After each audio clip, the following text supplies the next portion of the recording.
Hello, welcome to I believe this is the second to last Hero Factory video I'll be doing, because Hero Factory only has so many seasons. For today's episode, we will be looking at Breakout. And this is what I believe is Hero Factory's biggest season yet. Because I think this was the time where LEGO just put out a ton of figures, a ton of sets. There were sets everywhere to the point where this one season was broken down into two waves. So the first wave was released in the beginning of 2012, and then the second wave came out around June, July. It was somewhere in the summer of 2012, and it was so big because it features every single hero in the franchise. You know how in the first 3 seasons there was absent heroes? Well, Breakout contains every single hero, and they all get a special attribute, they all get a special upgrade, a special ability, and each hero is assigned to one villain that they fight. So each hero gets a proper 1v1 fight.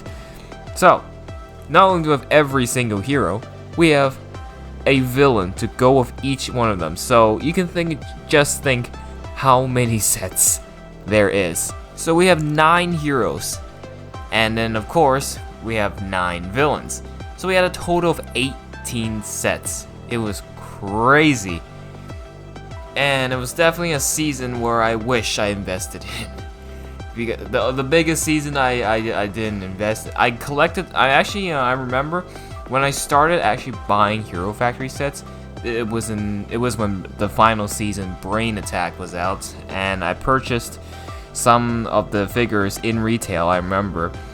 But there was a phase where Winners, that department store where they get a lot of random stuff, and they usually discount it like 60% or something, like the store Winners.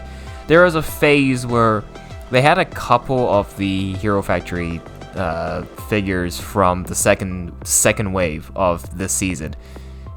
No matter which store I went, there was always going to be just a couple sets just lying there, which was crazy. So the context of this Breakout season is a very big one, because it is in the name. There is a massive jailbreak, and all the villains held in captivity, including villains from the previous seasons, were set free. They broken loose, and they roam the galaxy as free robots now. And because there were so many villains on the loose, Hero Factory's decided, okay, we're gonna have to send one hero per villain to catch them and bring them back to jail. So that's why we got this many sets. Also, if you think about the villains previously, like Firelord, Witch Doctor, and all those, they also broke out. So Hero Factory also sent many heroes that we don't even know of to go after these villains. As always, we're gonna start off by showing you the heroes. So let's get started. First hero I want to highlight is Evo, which of course we last saw him in season 2, and this is his second appearance. And he is, I believe, one of the most basic built heroes. Not saying he's bad, but in terms of piece count, I believe this was the cheapest from the hero sets. I think I paid around $10 for him, so it was relatively pretty cheap. And you can see why. Very simple build. The villain he's fighting is a very toxic villain that shoots out acid, which of course I will show you guys later on. So the way he is equipped, he has this huge metallic arm, which they like to call the tank arm. And what that does is to protect himself against all the venom. So what I do find a little bit weird though is that they only give one arm, one side of the arm. I guess that's his dominant hand. The tank arm, it'll make a little more sense if they equipped his very skinny left arm a tank upgrade as well. So at least he can, if he's combating, he can like block venom on both sides.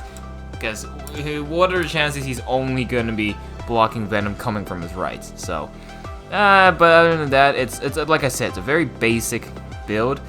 And of course, with the tank armor comes the little shooter. This is a new thing for this wave. Every single hero gets two things. A ball shooter that shoots out this ball, and you'll notice this thing. This is a handcuff, which they call the hero cuffs. So it's going to be consistent throughout all the heroes, because of course that is the equipment they're going to need to capture these villains. So that's why. So Evo here, very basic build. He has a tank arm, and his boots are also metallic, you know, in case he steps in one of those in the Venom. So that is Evo, everyone. Next up, the most important hero of my life, because of course, as I mentioned before, this is what started my YouTube. Here is Surge, and as you can see, you also notice all the heroes kind of switch back to their original helmets, the exact same helmets that they used in the first season. So it's not, I don't think it's lazy. I think it's actually a good idea, because this is the first time to integrate their original helmets with the new building system. So I think it's a pretty genius idea, if I do say so myself. Anyways, I digress again.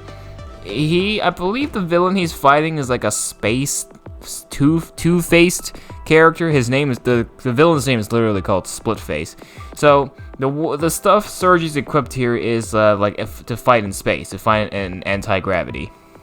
So he has his shooter, as every hero does, and he has his lightning sword, which he can use to get into close quarter combat, and it is connected by this little hose thing. So it's safe to assume it is connected.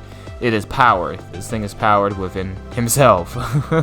So yeah, other than that, there's not much I can say. I will say the lime green is a little bit odd. I get that they're doing a green-blue color combo, but lime green seems a little bit odd. But anyways, it works. This is Surge, everyone. And then, this is one of my favorite designs, if I do say so myself. This is Raka, and of course he has been significantly downgraded after being an XL Titan hero. And his main shooter weapon is a very good one. They actually got very creative with the shooter weapon and turned it into a crossbow. This thing it just looks cool. I doubt he'll be able to use it in close quarters, but as you can see, it's loaded with arrows connected by this little tube thing. I don't know, but it looks cool. There is an automatic loading system, and that's important. And secondly, he has his Energon shield, which is also very cool, because he uses this, you know, to block incoming projectiles, so he can like block while shooting with his crossbow. How cool is that? Very nice. So the gold works with the transparent green, unlike Surge. I think they've actually done a phenomenal job here, and they actually covered his back. And you'll notice this is a problem with some of the hero characters. Their backs are exposed. They don't cover it, which I don't know why. It's just an extra piece. But we move. So this is Raka. And then of course the main character himself, who is actually more laid back in this series. The main, because you know there's so many heroes, so each hero actually gets their own spotlight. So there's really no front center man. But of course this is the hero that started all. This is of course Furno, and as you can see, he's in terms of actual weapons, he's only got his shooter with a harpoon launcher on top. And that is because he's mainly fighting a shark. Yeah, you heard me. The villain he's fighting is a shark. Hence, that's why he has these submarine propellers. Because he's going to need to use it to move underwater to keep up with that shark villain. And the other side doesn't really seem to make sense. It kind of looks like a tank arm as well. It's like a metallic arm. But what I did wish is he had some sort of like maybe a trident or something that would be pretty cool. Because he is fighting a shark. So I think just of a shooter didn't seem to make sense. When the shark actually gets right up and close with him, he could at least have a weapon to defend himself with it. But that's not what LEGO decided to do, so it is what it is. But yeah, Furno. Probably one of my least favorite designs, because the colors just seem so off. It's like a red, white, and gray. It just seems like a mess of colors, I'm not going to lie. So that's Furno, everyone. And then the last hero from the first wave is Breeze. Yes.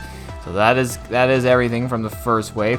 The fun fact, this figure actually didn't release until like I think February. Came out like a month after the rest of the first wave. You know, not that you need to know. But I do want to point out something special. The feet she has are the exact same feet pieces from the original Season 1 Breeze. So that is nice to see that they still use some original pieces, mixing into the CCPS building system, but Breeze here is loaded with equipment. She is loaded with stuff. She has her shooter, and she also has an energon shield like Raka, and she has a combat staff. This is something Ferno really needed to fight that shark. I feel like Breeze would have been fine just with the shooter and the shield, but you know, that'll look too close to Raka, so they needed to add something special for her. But I feel like Ferno could use a staff like this as well, because the villain that Breeze is fighting is a hornet. It's literally a big bug. So I feel like she was a little over-equipped for the mission, but LEGO makes some questionable design decisions sometimes, but it is what it is. And she also has these boosters because, of course, as I mentioned, she's fighting a big hornet, so she's gonna need to, you know, have some aerial movement to keep up with the bug. So very nice design. She is very bulky as well. So I feel like one of the most over-equipped heroes of the wave, but it is what it is. Okay, so that's everything from the first wave. And then, of course, Wave 2 doesn't come out until the summer. So let's dive into the Wave 2 heroes, which is actually not a lot. There's only 4, because we've covered the 5 already from the first wave. So the first one here is Stringer, who, as you can see, has completely shifted in color design. He went from orange and black to yellow and black to now black and blue. The entire orange is gone. He is all blue. And is that a good thing? It certainly is. I think the blue suits him so much better. He looks cooler. He looks cooler with the blue instead of the orange, because, you know, blue has some better transparency. It's a lighter color. As you can see with his main torso piece, it is transparent, so it actually genuinely looks cool. Secondly, the main shooter, or the main weapon he has, is this huge rifle thing, which they used to call it, I think they call it the Sound Blaster or something like that, but it's cool. It acts as the actual huge rifle, which you can use for like really intense shootout situations. And I think this is one of the coolest weapon designs, and also just overall design of the figure looks awesome for him. And he is one of the smaller heroes, so he was quite affordable. This is one of the heroes that I picked up at Winners. How much did I pay for him? $10. And then here's another figure that I also picked up from Winners back in the day. This is Nex. Seems like a bit of a downgrade. I have praised Nex a lot in the previous 2 seasons because I love the orange and green color mix. But here we have a white and orange. Again, he also has somewhat of a color shift. And I have a different reaction to this compared to Stringer. I'm not a big fan of this. I really am not. He has the shooter. He has a radio antenna for communications. And this is what his helmet would look. This is what he would look like if he was made in the first season. I guess he has his helmet and his laser shooter. You know, they really haven't really clarified on what weapon this exactly is. But I'm gonna assume it's a laser shooter compared to, like, by looking at the obvious laser that's coming out. But yeah, a laser shooter. Not quite sure how I feel about that. I don't know. I feel like Nex just kind of got a disappointing downgrade. I feel like it just could have been better.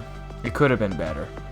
Wasn't the Nex I expected from the previous 2 seasons he was in. But it is what it is. So obviously, like, it's 10 years now since Breakout. So yeah. Okay, and then a bulkier hero. Get it? Because his name is Bulk. And he really is all bulked up. And the villain he actually fights is one of the most deadliest villains in the galaxy, which I will, of course, get into why. But what is Bulk equipped with? As you can see, the handcuffs are wrapped around his chest, which I guess is a creative place to store it. He has a shooter, but as you can see, he is equipped with this massive shoulder cannon. Look at this. That's a huge shoulder cannon. It doesn't shoot, unfortunately, which it would have been cool if it did. But this shoulder cannon just launches like missiles. Yeah, it doesn't shoot, but it does have the feature of you can just fold it away like this. But when he's using it, whoosha, just like that. Which, obviously, it's cool. He looks great, but if you also had a close combat weapon to go with it, even better. So, bulk, everyone. And finally, but definitely not the least, we, of course, need an XL hero. Since Rocka was the previous XL hero, who will be taking the mantle of being an extra large hero this time? Well, the answer is the team leader himself, Stormer. Yeah, he's gotten the mantle of being a Titan hero, and I believe this costed $40 because he obviously had a higher piece count. And yeah, he is an XL hero, but he is also minimal in terms of pieces. Unlike Rocka, which had abundant amount of small pieces, they actually managed to develop an XL hero that doesn't use a lot of pieces. Rather, they just use a bunch of large pieces and slapped it together. I think that's actually a lot more money saving because they're able to charge the set for a cheaper price because of the minimal piece count. And it's easier to build, not to mention. So, it's a nice design. It's a nice design. The only thing I don't like about it is the amount of drones that is just attached onto him. The character, the villain that Stormer is chasing after is a character on a motorcycle. So, he has a lot of these drones so you can actually catch up to that villain. But I feel like there's just way too many just strapped onto his arms and his shoulders. Seems a little bit excessive. However, it does make up for it. He has a shooter, and his ice sword here is relatively cool. I feel like it could have been designed a little better, but it does look pretty cool. And he also uses this huge chest piece just to cover his large torso, which I think is cool. It's a new piece that they developed, and then later on, when they started just doing more bulkier, muscular action figures, they continue to use his chest piece, which I think is a pretty neat design. But the back is where it kind of looks ugly because he has these weird extra joints just sticking out, so it just seemed a little bit weird. But because of these new friction adder pieces, there was no need to make a double jointed leg like they did with the big characters in the past, including Rocka. The friction adders is all you need because they're able to, add more strength to the pieces, to the bone pieces, so the figure can actually just stand up on its own and actually be able to handle the heavy weight on the upper body. So that is the XL hero of Breakout, Stormer. And so that is all the heroes. And yes, that already is about to reach the 20-minute mark. As you can see, this is a massive season, which is why I will be breaking this down into 2 videos. So you're watching the first part right now, and the second one will also come out like a day or 2 after. So both of these videos are coming out in the same week, so stay tuned. So that's it for now. We will see you in part 2 with the villains.